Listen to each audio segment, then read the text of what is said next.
ከአዲስ ኪዳን መጽሐፍ የሐዋርያው ያዕቆብ መልእክት ምዕራፍ 1 የእግዚአብሔርና የጌታ ኢየሱስ ክርስቶስ ባሪያ ያዕቆብ ለተበተኑ ለ12ቱ ወገኖች ሰላም ለእናንተ ይሁን።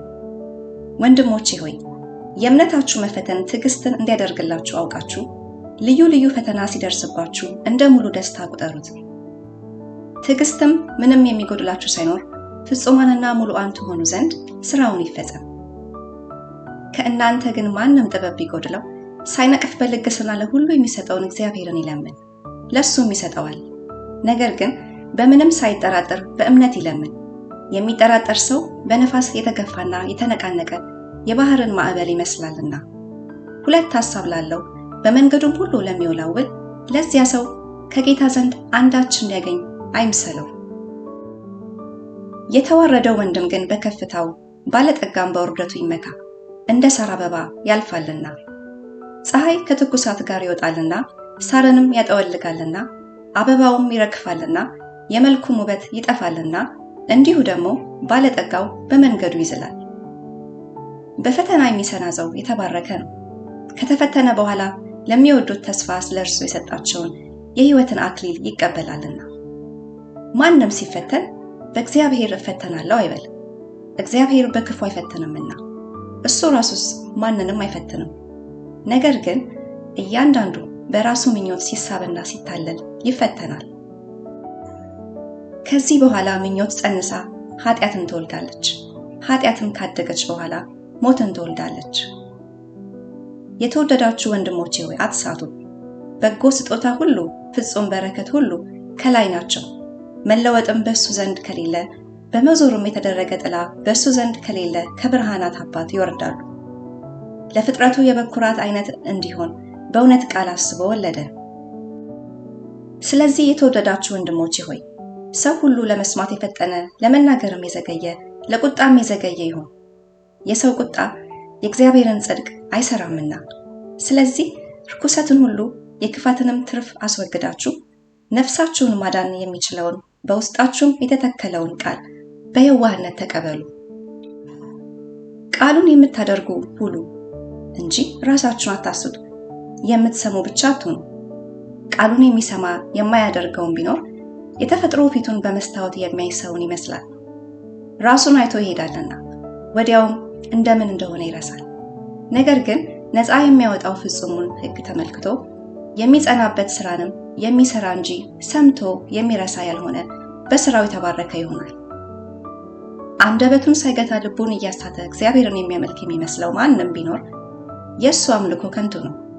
ንጹሕ የሆነውን ነውርም የሌለበት አምልኮ በእግዚአብሔር አብ ዘንድ ይህ ነው፣ ወላጆች የሌላቸው ልጆች ባልቴቶችንም በመከራቸው መጠየቅ፣ በዓለምም ከሚገኝ እድፍ ሰውነትን መጠበቅ ነው። የያዕቆብ መልእክት ምዕራፍ 2 ወንድሞቼ ሆይ በክብር ጌታ በጌታችን በኢየሱስ ክርስቶስ ያለውን እምነት ለሰው ፊት በማድላት አትያዙ። የወርቅ ቀለበት ያደረገና የጌጥ ልብስ የለበሰ ሰው ወደ ጉባኤያችሁ ቢገባ፣ እድፍ ልብስም የለበሰ ድሃ ሰው ደግሞ ቢገባ፣ የጌጥ ልብስም የለበሰውን ተመልክታችሁ አንተስ በዚህ በመልካም ስፍራ ተቀመጥ ብትሉት፣ ድሃውንም አንተስ ወደዚያ ቁም ወይም ከእግሬ መረገጫ በታች ተቀመጥ ብትሉት፣ ራሳችሁን መለያየታችሁ አይደለምን? ክፉ ሐሳብ ያላቸውም ዳኞች መሆናችሁ አይደለምን? የተወደዳችሁ ወንድሞቼ ሆይ ስሙ። እግዚአብሔር በእምነት ባለጠጎች እንዲሆኑ ለሚወዱትም ተስፋ ስለ እሱ የሰጣቸውን መንግሥት እንዲወርሱ የዚህን ዓለም ድሆች አልመረጠምን? እናንተ ግን ድሆችን አዋረዳችሁ። ባለጠጎቹ የሚያስጨንቋችሁ አይደሉምን? ወደ ፍርድ ቤትም የሚጎትቷችሁ እነሱ አይደሉምን? የተጠራችሁበትን መልካሙን ስም የሚሰድቡ እነሱ አይደሉምን?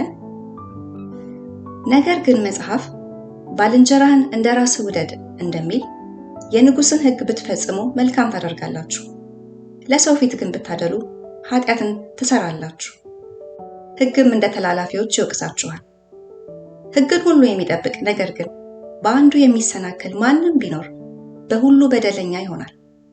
አታመንዝር ያለው ደግሞ አትግደልም ብሏልና። ባታመነዝርም ነገር ግን ብትገድል ሕግን ተላላፊ ሆነሃል። በነፃነት ሕግ ፍርድን ይቀበሉ ዘንድ እንዳላቸው ሰዎች እንዲህ ተናገሩ፣ እንዲህም አድርጉ። ምሕረትን ለማያደርግ ምሕረት የሌለበት ፍርድ ይሆናልና ምሕረትም በፍርድ ላይ ይመካል። ወንድሞቼ ሆይ እምነት አለኝ የሚል ሥራ ግን የሌለው ሰው ቢኖር ምን ይጠቅመዋል? እምነቱስ ሊያድነው ይችላልን? ወንድም ወይም እህት ራቁታቸውን ቢሆኑ የዕለት ምግብን ቢያጡ ከእናንተ አንዱም በደህና ሂዱ፣ እሳት ሙቁ፣ ጥገቡ ቢላቸው ለሰውነት ግን የሚያስፈልጋቸውን ባትሰጧቸው ምን ይጠቅማቸዋል? እንደዚሁም ሥራ የሌለው እምነት ቢኖር በራሱ የሞተ ነው። ነገር ግን አንድ ሰው አንተ እምነት አለህ፣ እኔም ሥራ አለኝ፣ እምነትህን ከሥራ ለይተህ አሳይ፣ እኔም እምነቴን በሥራ ያሳይሃለሁ ይላል። እግዚአብሔር አንድ እንደሆነ አንተ ታምናለህ፣ መልካም ታደርጋለህ። አጋንንትም ደግሞ ያምናሉ ይንቀጠቀጡማል። አንተ ከንቱ ሰው እምነት ከሥራ ተለይቶ የሞተ መሆኑን ልታውቅ ትወዳለህን? አባታችን አብርሃም ልጁን ይስሐቅን በመሠዊያው ባቀረበ ጊዜ በሥራ የጸደቀ አልነበረምን? እምነት ከሥራው ጋር አብሮ ያደርግ እንደነበረ በሥራም እምነት እንደተፈጸመ ትመለከታለህን? መጽሐፍም አብርሃምም እግዚአብሔርን አመነ ጽድቅም ሆኖ ተቆጠረለት ያለው ተፈጸመ፣ የእግዚአብሔርም ወዳጅ ተባለ። ሰው በእውነት ብቻ ሳይሆን በሥራ እንዲጸድቅ ታያላችሁ። እንደዚሁም ጋለሞታይቱ ረዓብ ደግሞ መላእክተኞችን ተቀብላ በሌላ መንገድ በሰደደቻቸው ጊዜ በሥራ አልጸደቀችምን? ከነፍስ የተለየ ሥጋ የሞተ እንደሆነ እንዲሁም ደግሞ ከሥራ የተለየ እምነት የሞተ ነው። የያዕቆብ መልእክት ምዕራፍ 3 ወንድሞቼ ሆይ ከእናንተ ብዙዎች አስተማሪዎች አይሆኑ፣ የባሰውን ፍርድ እንድንቀበል ታውቃላችሁና። ሁላችን በብዙ ነገር እንሰናከላለንና በቃል የማይሰናከል ማንም ቢኖር እሱ ሥጋውን ሁሉ ደግሞ ሊገታ የሚችል ፍጹም ሰው ነው። እነሆ ፈረሶች ይታዘዙልን ዘንድ ልጓም ባፋቸው ውስጥ እናገባለን፣ ሥጋቸውንም ሁሉ እንመራለን። እነሆ መርከቦች ደግሞ ይህን ያህል ታላቅ ቢሆኑ በአውሎ ነፋስን ቢነዱ የመሪ ፈቃድ ወደሚወደው ስፍራ እጅግ ታናሽ በሆነ መቅዘፊያ ይመራሉ። እንዲሁም አንደበት ደግሞ ትንሽ ብልት ሆኖ በታላላቅ ነገር ይመካል። እነሆ ትንሽ እሳት እንዴት ያለ ትልቅ ጫካ ያቃጥላል። አንደበትም እሳት ነው። አንደበት በብልቶቻችን መካከል አመፀኛ ዓለም ሆኗል፣ ሥጋን ሁሉ ያሳድፋልና የፍጥረትንም ሩጫ ያቃጥላል፣ በገሃነምም ይቃጠላል። የአራዊትና የወፎች የተንቀሳቃሾችና በባህር ያለ የፍጥረት ወገን ሁሉ በሰው ይገራል፣ ደሞም ተገርቷል። ነገር ግን አንደበትን ሊገራ ማንም ሰው አይችልም። የሚገድል መርዝ የሞላበት ወላዋይ ክፋት ነው። በሱ ጌታና አብን እንባርካለን፣ በሱም እንደ እግዚአብሔር ምሳሌ የተፈጠሩትን ሰዎች እንረግማለን። ከአንድ አፍ በረከትና መርገም ይወጣሉ። ወንድሞቼ ሆይ ይህ እንዲህ ሊሆን አይገባም። ምንጭስ ከአንድ አፍ የሚጣፍጥና የሚመርን ውሃ ያመነጫልን? ወንድሞቼ ሆይ በለስ ወይራን ወይስ ወይን በለስን ልታፈራ ትችላለችን? ከጨው ውሃም ጣፋጭ ውሃ አይወጣም። ከእናንተ ጥበበኛና አስተዋይ ማን ነው? በመልካም አኗኗሩ ሥራውን በጥበብ የዋህነት ያሳይ። ነገር ግን መራራ ቅናትና አድመኝነት በልባችሁ ቢኖርባችሁ አትመኩ፣ በእውነትም ላይ አትዋሹ። ይህ ጥበብ ከላይ የሚወርድ አይደለም፣ ነገር ግን የምድር ነው፣ የሥጋም ነው፣ የአጋንንትም ነው። ቅናትና አድመኝነት ባሉበት ስፍራ በዚያ ሁከትና ክፉ ሥራ ሁሉ አሉና። ላይኛይቱ ጥበብ ግን በመጀመሪያ ንጽሕት ናት፣ በኋላም ታራቂ፣ ገር፣ እሺ ባይ፣ ምሕረትና በጎ ፍሬ የሞላባት፣ ጥርጥርና ግብዝነት የሌለባት ናት። የጽድቅም ፍሬ ሰላምን ለሚያደርጉ ሰዎች በሰላም ይዘራል። የያዕቆብ መልእክት ምዕራፍ 4 በእናንተ ዘንድ ጦርና ጠብ ከወዴት ይመጣሉ? በብልቶቻችሁ ውስጥ ከሚዋጉ ከነዚህ ከምቾቶቻችሁ አይደሉምን? ትመኛላችሁ፣ ለእናንተም አይሆንም። ትገድላላችሁ፣ በብርቱም ትፈልጋላችሁ፣ ልታገኙም አትችሉ። ትጣላላችሁ፣ ትዋጉማላችሁ፣ ነገር ግን አትለምኑምና ለእናንተ አይሆንም። ትለምናላችሁ፣ በምቾቶቻችሁም ትከፍሉ ዘንድ በክፉ ትለምናላችሁና አትቀበሉ፣ አመንዝሮች ሆይ ዓለምን መውደድ ለእግዚአብሔር ጥል እንዲሆን አታውቁምን?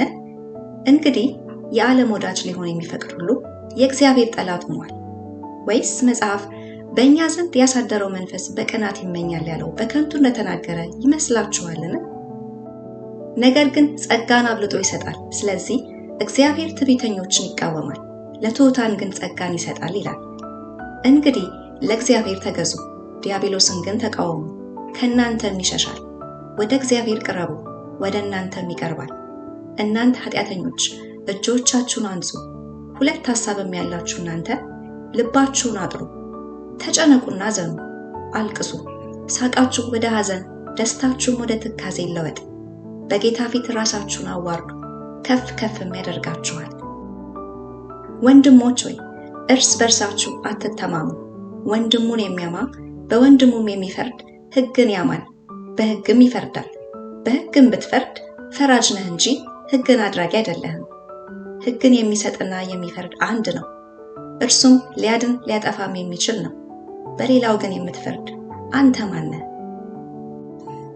አሁንም ዛሬ ወይም ነገ ወደዚህ ከተማ እንሄዳለን፣ በዚያም ዓመት እንኖራለን፣ እንነግድማለን፣ እናተርፍማለን የምትሉ እናንተ ተመልከቱ፣ ነገ የሚሆነውን አታውቁምና ሕይወታችሁ ምንድን ነው? ጥቂት ጊዜ ታይቶ ኋላ እንደሚጠፋ እንፋሎት ናችሁና። በዚህ ፈንታ ጌታ ቢፈቅድ ብንኖርም ይህን ወይም ያን እናደርጋለን ማለት ይገባችኋል። አሁን ግን በትዕቢታችሁ ትመካላችሁ። እንደዚህ ያለ ትምክህት ሁሉ ክፉ ነው። እንግዲህ በጎ ለማድረግ አውቆ ለማይሰራው ኃጢአት ነው። ያዕቆብ መልእክት ምዕራፍ 5። አሁንም እናንተ ባለጠጎች ስለሚደርስባችሁ ጭንቅ ዋይ ዋይ ያላችሁ አልቅሱ። ሀብታችሁ ተበላሽቷል፣ ልብሳችሁም በብል ተበልቷል፣ ወርቃችሁም ብራችሁም ዝጓል። ዝገቱም ምስክር ይሆንባችኋል፣ ስጋችሁንም እንደ እሳት ይበላል። ለኋለኛው ቀን መዝገብን አከማችታችኋል። እነሆ እርሻችሁን ያጨዱት የሰራተኞች ደሞዝ በእናንተ ተቀምጦ ይጮኻል። የአጫጆችም ድምፅ ወደ ጌታ ጸባዖት ጆሮ ገብቷል። በምድር ላይ ተቀማጥላችኋል፣ በሴሰኝነትም ኖራችኋል። ለእርድ ቀን እንደሚያወፍር ልባችሁን አወፍራችኋል። ጻድቁን ኮንናችሁታል፣ ገድላችሁትማል፣ እናንተን አይቃወምም። እንግዲህ ወንድሞች ሆይ ጌታ እስኪመጣ ድረስ ታገሱ። እነሆ ገበሬው የፊተኛውና የኋለኛው ዝናብ እስኪቀበል ድረስ እሱን እየታገሰ የከበረውን የመሬት ፍሬ ይጠብቃል። እናንተ ደግሞ ታገሱ፣ ልባችሁንም አጽኑ፣ የጌታ መምጣት ቀርቧልና። ወንድሞች ሆይ እንዳይፈረድባችሁ እርስ በርሳችሁ አታጉረምርሙ፣ እነሆ ፈራጅ በደጅ ቆሟል። ወንድሞች ሆይ የመከራና የትዕግስት ምሳሌ የሆኑትን በጌታ ስም የተናገሩትን ነቢያትን ተመልከቱ። እነሆ በትዕግስት የጸኑትን ብፁዓን እንላቸዋለን። ኢዮብ እንደታገሰ ሰምታችኋል፣ ጌታም እንደፈጸመለት አይታችኋል። ጌታ እጅግ የሚምር የሚራራም ነውና። ከሁሉም በፊት ወንድሞቼ ሆይ በሰማይ ቢሆን በምድርም ቢሆን በሌላ መሐላም ቢሆን በምንም አትማሉ። ነገር ግን ከፍርድ በታች እንዳትወድቁ ነገራችሁ አዎን ቢሆን አዎን ይሁን፣ አይደለምም ቢሆን አይደለም ይሁን። ከእናንተ መከራን የሚቀበል ማንም ቢኖር እሱ ይጸልይ፣ ደስ የሚለው ማንም ቢኖር እሱ ይዘምር። ከእናንተ የታመመ ማንም ቢኖር የቤተ ክርስቲያን ሽማግሌዎች ወደ እሱ ይጥራ፣ በጌታም ስም እርሱን ዘይት ቀብተው ይጸልዩለት። የእምነትም ጸሎት ድውዩን ያድናል፣ ጌታም ያስነሳዋል። ኃጢአትንም ሰርቶ እንደሆነ ይሰረይለታል። እርስ በርሳችሁ በኃጢአታችሁ ተናዘዙ፣ ትፈወሱም ዘንድ እያንዳንዱ ስለሌላው ይጸልይ። የጻድቅ ሰው ጸሎት በስራዋ እጅግ ኃይል ታደርጋለች። ኤልያስ እንደኛ የሆነ ሰው ነበረ። ዝናብም እንዳይዘንብ አጥብቆ ጸለየ። በምድርም ላይ 3 ዓመት ከ6 ወር አልዘነበም። ሁለተኛም ጸለየ፣ ሰማዩም ዝናብን ሰጠ፣ ምድሪቱም ፍሬዋን አበቀለች። ወንድሞቼ ሆይ ከእናንተ ማንም ከእውነት ቢስት አንዱን ቢመልሰው፣ ኃጢአተኛን ከተሳሳተበት መንገድ የሚመልሰው ነፍሱን ከሞት እንዲያድን የኃጢአትንም ብዛት እንዲሸፍን ይወቅ።